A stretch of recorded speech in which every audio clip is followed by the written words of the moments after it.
Bonjour, nous allons corriger l'exercice 2 du bac 2023 Nouvelle-Calédonie, jour 1. Voici le sujet. Si tu ne l'as jamais travaillé, je te conseille de mettre la vidéo en pause environ 1 heure, de le faire et ensuite de revenir voir la correction. Si tu l'as déjà fait, alors commençons tout de suite. On considère la suite UN définie par U0 égale 3, UN plus 1 égale 5, UN moins 4, N moins 3, et ce, pour tout N appartenant à grand N. Première question, démontrer que U1 égale 12. Eh bien, U1, c'est U, indice 0 plus 1. Il faut reconstruire le UN plus 1. Donc, si je veux que UN plus 1 soit égal à 1, il faut que N soit égal à 0. Ce qui est égal à 5 U0 moins 4 fois 0 moins 3. 5 U0, 5 fois 3, moins 0 moins 3.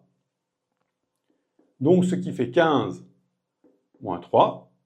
Donc, U1 est bien égal à 12. Petit b. Déterminer U2 en détaillant le calcul. U2, c'est U indice 1 plus 1. Toujours la même technique. On remplace le N par la valeur qui fait que N plus 1 égale 2. Ce qui est égal à 5 U1 moins 4 fois 1 moins 3. Ce qui est égal donc à 5 fois 12, puisque nous venons de le trouver ici. Moins 4 moins 3 moins 7. 5 fois 12, 60. 60 moins 7. Donc U2 est égal à 53.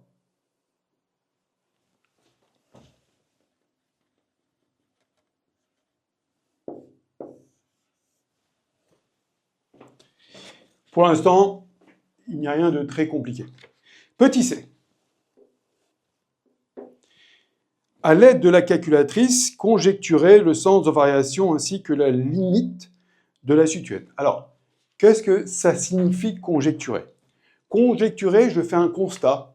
Je vois à la machine que la suite semble être croissante ou décroissante et que la limite semble être ceci ou cela, peu importe. Donc, c'est un constat que je fais. Donc, lorsque je fais une conjecture, je ne fais jamais une démonstration. Je dis, voilà, quel est mon constat. Donc, la réponse doit être, il me semble que la suite est comme ci ou comme ça. Alors, comment faire ici? Tu mets ta machine sur le mode suite. Après, suite récurrente d'ordre 1. Et tu rentres U0 égale 3 et la formule de récurrence qui est ici, UN plus 1 égale 5UN moins 4N moins 3. Et la machine va te donner tout un ensemble de valeurs qui s'affichent ici à l'écran. Et nous voyons que sur ces valeurs, la suite semble être croissante et que la limite semble être plus l'infini. Donc la réponse, nous devons l'écrire comme ça. Il me semble que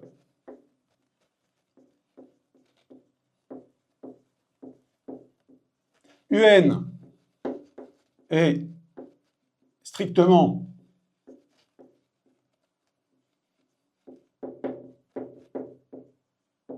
croissante et que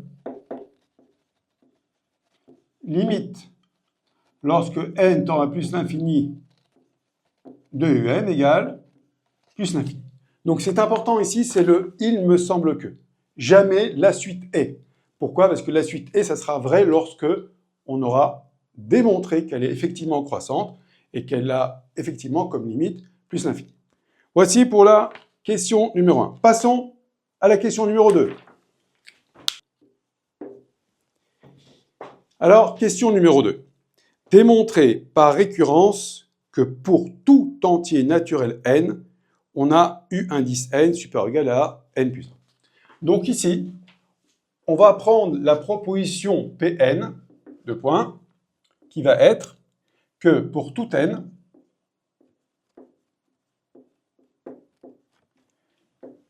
un est supérieur ou égal à n plus 1. Alors déjà, un retour sur le principe de récurrence.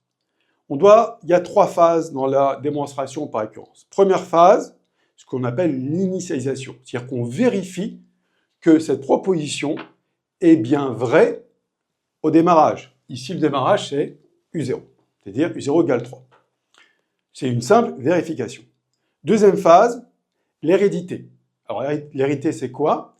On suppose que la propriété est vraie au rang n, pour un n fixé, donné, là où elle se trouve. Vous verrez dans certaines rédactions, on l'appellera au rang k, mais ça revient strictement au même. Et on va démontrer que cette propriété se propage, se transmet au rang d'après, c'est-à-dire au rang n plus 1, ou pour ceux qui rédigent avec le k, au rang k plus 1.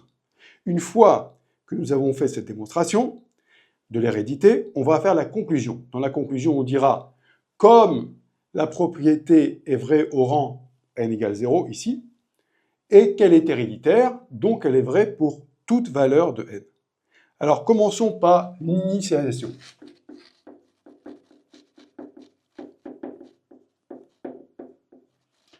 Ici, l'initialisation se fait pour n égale 0.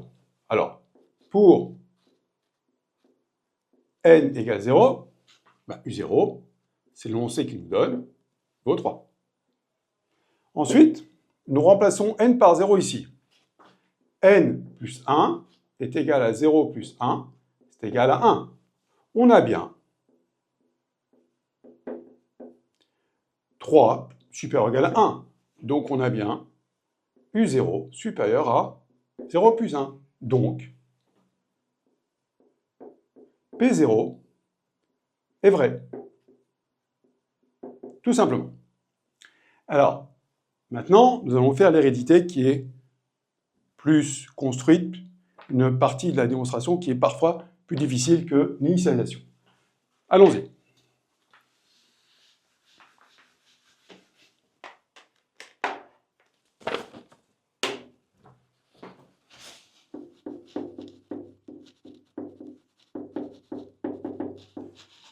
Deuxième phase, l'hérédité.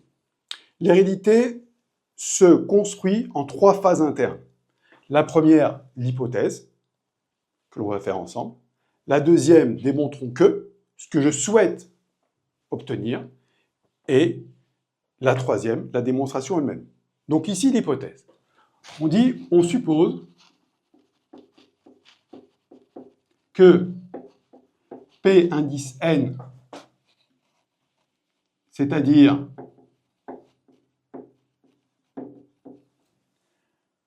UN supérieur ou égal à n plus 1, est vrai pour n fixé ou n donné. C'est-à-dire pour une valeur de n qui est fixe, pas pour toute valeur de n. Ça, c'est la première partie de l'hérédité. Démontrons que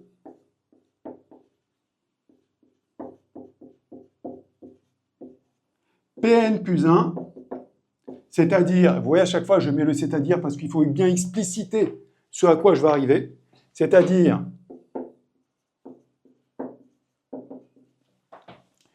U indice n plus 1 supérieur à n plus 1 est vrai. Voilà ici ce que tu dois démontrer. Tu dois démontrer que Pn plus 1, c'est-à-dire U indice n plus 1 supérieur à n plus 1 est vrai. Donc pour nous, il faut démontrer que Un plus 1 est supérieur ou égal à n plus 2. Donc ici, on voit bien que la première partie de mon hérédité, c'est mon hypothèse. Je suppose que Pn est vrai à un endroit donné qui s'appelle n. Deuxième partie, je dis ce que je veux démontrer. Démontrons que Pn plus 1, c'est-à-dire Un supérieur ou égal à n plus 1 est vrai. Et bien sûr, la troisième partie, on va le faire maintenant, c'est la démonstration elle-même. Alors, on y va. Maintenant, la démonstration.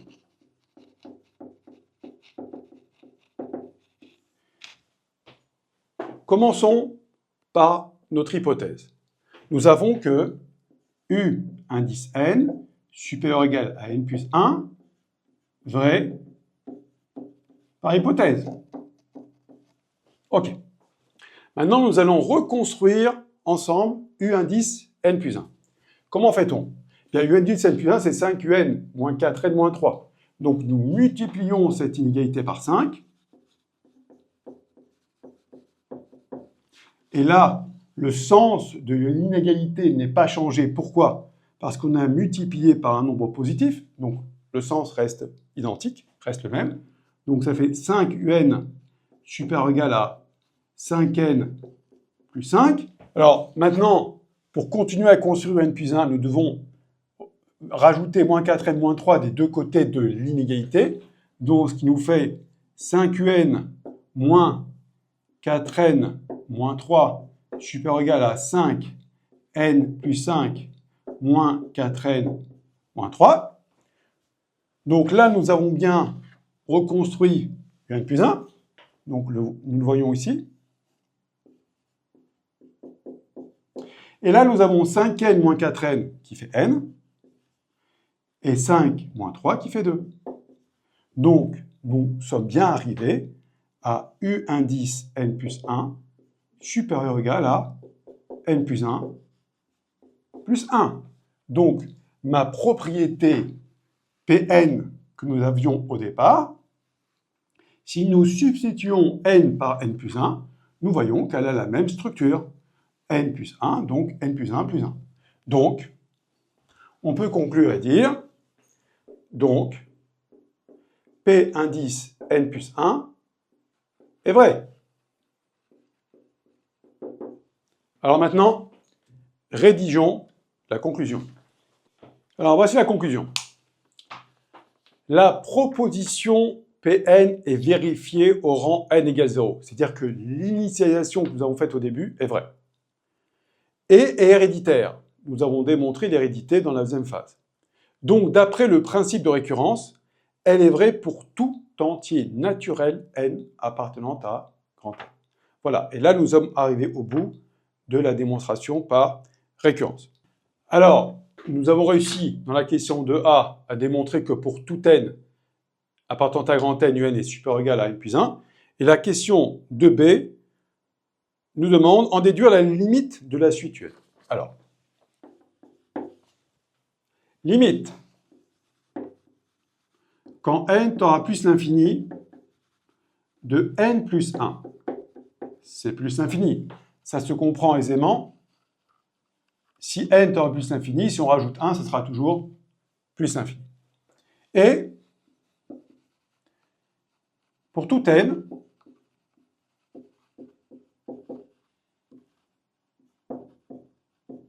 appartenant à grand N, UN est supérieur à n plus 1. Donc, par comparaison,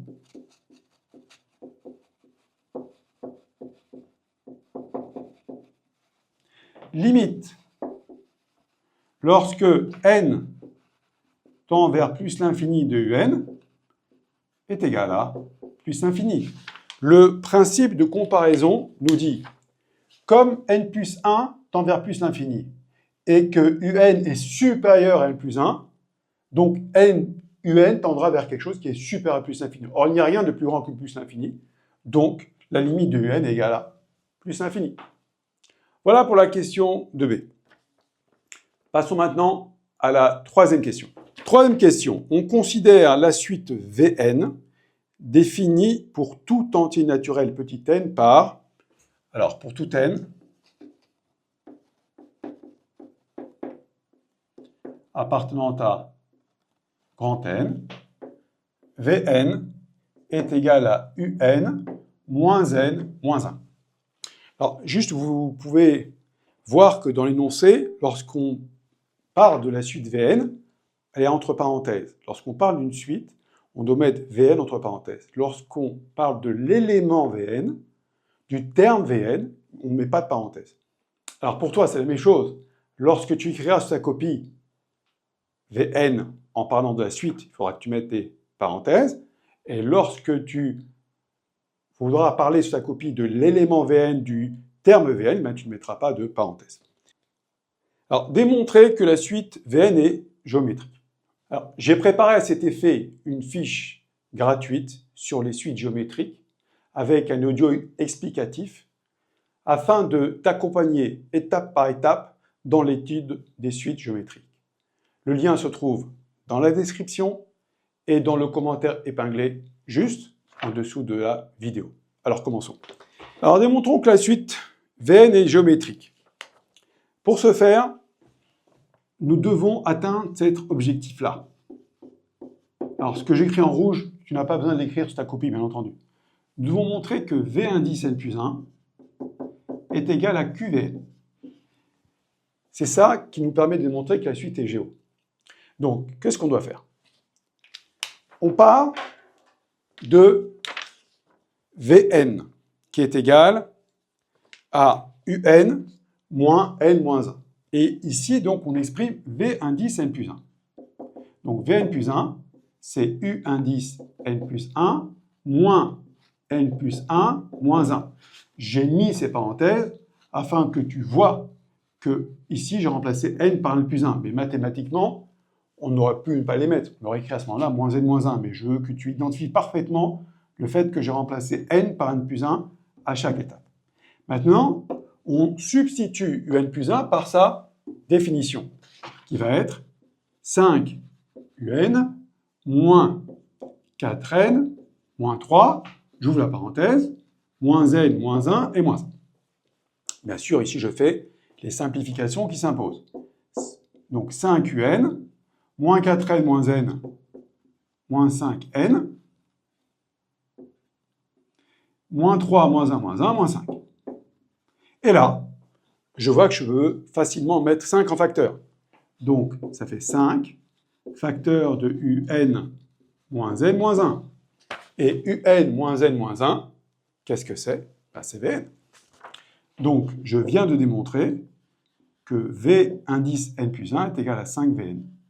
Or, c'est exactement ce que je voulais faire. J'ai voulu montrer que Vn plus 1 égale Qvn. Donc, voici le Q. Le Q vaut 5. Donc, que va-t-on dire? On nous demande, en donner sa raison et son premier terme V0. Eh bien, la raison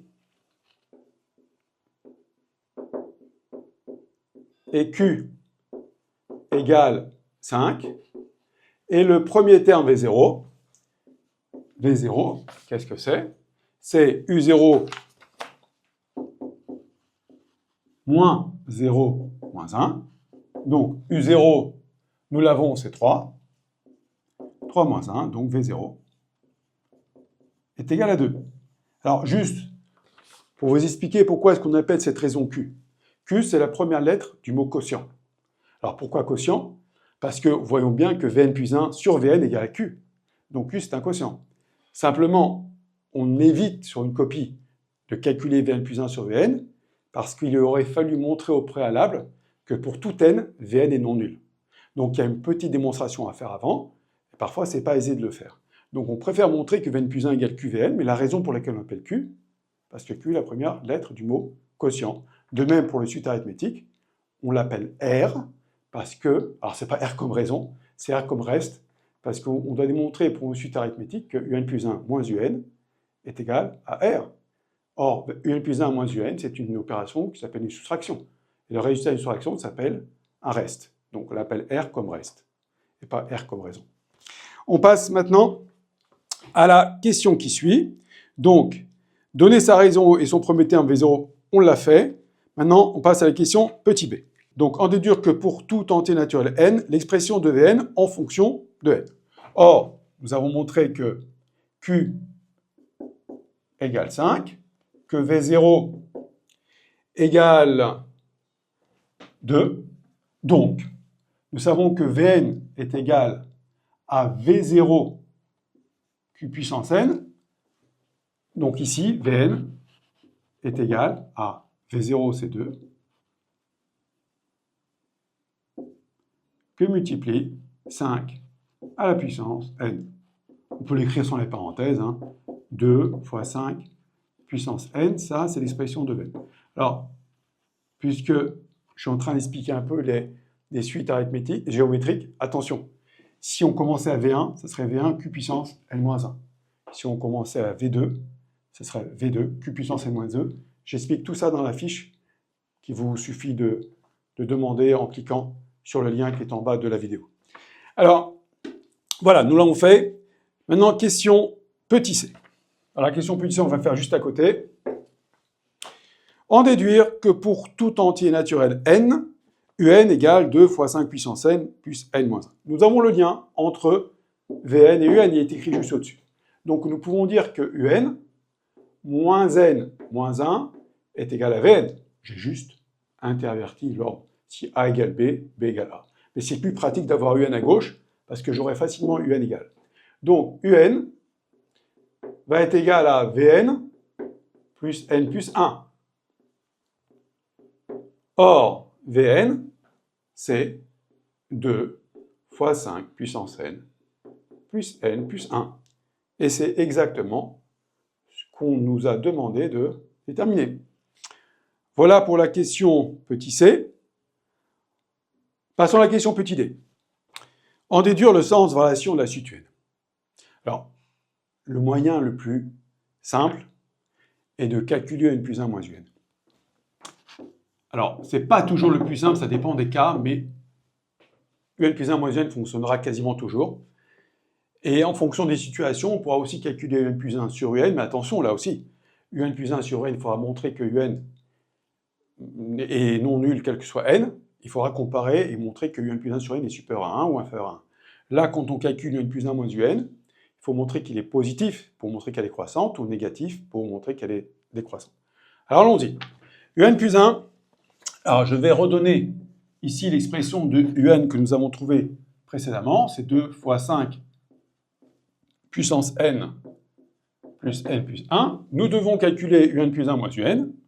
Donc, un plus 1, c'est 2 fois 5 puissance n plus 1 plus n plus 1 moins un. Alors ça, je mets des crochets ici juste pour que tu identifies exactement qui est un plus 1, moins un 2 fois 5 puissance n plus 1. Voilà. Alors on y va. Donc ce qui fait 2 fois 5 puissance n plus 1, plus n plus 1, donc n plus 2, moins 2 fois 5 puissance n, et moins n, moins 1. On simplifie, bien entendu. 2 fois 5 puissance n plus 1, n moins n, 0, moins 2 fois 5 puissance n, et 2 moins 1, ce qui fait 1. Alors, attention à l'erreur que, malheureusement, certains font. On n'a pas le droit de multiplier le 2 avec le 5, parce que le 2 n'est pas à la puissance n plus 1, et le 5 est à la puissance n plus 1. Pour pouvoir multiplier, il faut que les deux soient à la même puissance. Or, ce n'est pas le cas ici. Donc maintenant, on va au contraire chercher à factoriser. Pourquoi? Parce que 5 puissance n plus 1, c'est 5 puissance 1 que multiplie 5 puissance n. Maintenant, je vois que j'ai un facteur commun. J'ai même deux facteurs communs. J'ai le 2 qui est ici avec le 2 qui est là. Et j'ai également un autre facteur commun qui est le 5 puissance n, qui est ici. Donc, je vais mettre en facteur le 2 et le 5 puissance n. Donc, ce qui est égal à 2 que multiplie 5 puissance n, facteur de 5 puissance 1, donc 5, et moins 1. Le moins 1 matérialise la place du 2 fois 5 puissance n, parce qu'on peut toujours dire que c'est 2 fois 5 puissance n fois 1, voici le moins 1, plus 1. Et ceci est égal à 2 fois 5 puissance n fois 4 plus 1. Et pourquoi c'est intéressant? Parce que 2 fois 5 puissance n fois 4 plus 1, c'est positif. Donc, je peux dire que un plus 1 moins un est positif. Donc, je peux conclure et dire que un est une suite croissante. Voilà. Donc, on va l'écrire ici. On va le mettre sur la gauche, la droite du tableau. Donc, UN est strictement croissante. Voilà pour cette question. Passons à la quatrième question. Quatrième question. On considère la fonction ci-contre, vous voyez ici, écrite de manière incomplète en langage Python et destinée à renvoyer le plus petit entier naturel n tel que un est supérieur ou égal à 10 puissance 7. Alors, qu'est-ce qu'on veut? On veut le plus petit n appartenant à grand N tel que un est supérieur ou égal à 10 puissance 7. Donc, on demande de recopier le programme et compléter les deux instructions manquantes. Alors, déjà, quand on commence, dev suite, c'est définition du programme qui nous est donné. On va initialiser u à 3, parce que c'est ce qu'on avait ici, et n égale à 0. En informatique, on dissocie le u du n. Le u, c'est 3, et le n, c'est 0. On ne peut pas écrire u indice 0. Donc, on va dissocier les deux. While, c'est le tant que. Tant que je ne suis pas arrivé à ce que je veux, eh bien, je demande au programme d'exécuter les instructions qui sont ici. Alors, moi, je veux quoi? Je veux que un soit plus grand que 10 puissance 7. Donc, tant que je ne suis pas arrivé, je boucle. Ça veut dire quoi, tant que? Ça veut dire tant que u est inférieur à 10 puissance 7. Dans le while, il y aura toujours écrit le contraire de ce que je veux. Je veux que un soit plus grand que 10 puissance 7, donc tant que le contraire, donc tant que u inférieur à 10 puissance 7, eh bien je vais dérouler un certain nombre d'instructions. Que vaut u? U vaut 5 u moins 4 n moins 3. Alors on explique. Ce u-là, c'est le nouveau u, celui que j'obtiens après calcul. Ce u-là, c'est l'ancienne valeur de u avant que je sois rentré dans la boucle while. Donc, ça c'est le nouveau, ça c'est l'ancien. Ce qui signifie que celui-ci joue le rôle de un plus 1 et que celui-là joue le rôle de un. Comme on a dit au début, on est obligé de dissocier le n du u. Donc je ne peux pas écrire ici un plus 1 ou un. Donc je m'occupe ici, le u joue le rôle de un plus 1, c'est le nouveau, et le u ici joue le rôle de un. Et maintenant j'ai dissocié les indices, et là je vais faire ce qu'on appelle une incrémentation de 1, c'est-à-dire qu'on va ajouter 1 à l'indice n.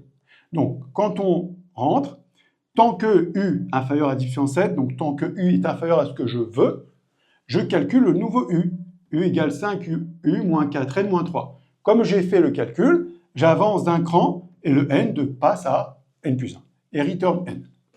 Voilà pour cette question petit a. Alors, la question qui suit est quelle est la valeur envoyée par cette fonction? Alors, bien entendu, je rentre la fonction dans la calculatrice, je l'écris en langage Python et j'exécute. Lorsque j'exécute, vous voyez ici à l'écran les différentes valeurs que j'obtiens pour n égale 0 jusqu'à n égale 10. Donc les premières valeurs, u0 jusqu'à u9, donc c'est inférieur à 10 puissance 7 qui vaut 10 millions. Donc on continue à boucler. On boucle encore une fois, on passe à n égale 10. Pour n égale 10, on obtient 19 531 261. Donc effectivement, on vient de dépasser le 10 puissance 7, on vient de dépasser les 10 millions. Donc on sort de la boucle while, et comme on sort de la boucle while, on nous pose la question, quelle est la valeur renvoyée par cette fonction? La valeur renvoyée par la fonction est n égale 10. Alors si ce genre de correction d'anal te convient, te plaît, n'hésite pas, abonne-toi. Il y aura d'autres corrections d'anal qui vont arriver très rapidement. Et puis n'oublie pas de mettre un pouce vers le haut. À bientôt.